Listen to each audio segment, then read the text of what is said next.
आपल्या घराला ज्या दोन ठिकाणावरून चांगली ऊर्जा, दैवीय शक्ती, सकारात्मक ऊर्जा मिळते ते दोन ठिकाण म्हणजे आपले स्वयंपाकघर आणि आपले देवघर.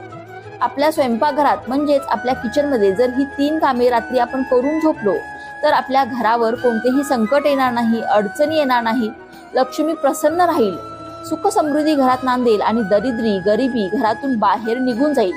म्हणून प्रत्येक महिलांनी झोपण्याआधी ही 3 कामे करूनच झोपावे. पहिलं काम ते म्हणजे रोज आपण रात्री जेव्हा आपण जेवण करतो तेव्हा आपली जेवणाची भांडी असतात ती तशीच उष्टी पडून देऊ नका, ती स्वच्छ साफ करूनच ठेवावी. दुसरं काम म्हणजे आपलं स्वयंपाकघर हे स्वच्छ करावं. गॅस ओटा, गॅस शेगडी स्वच्छ करावी.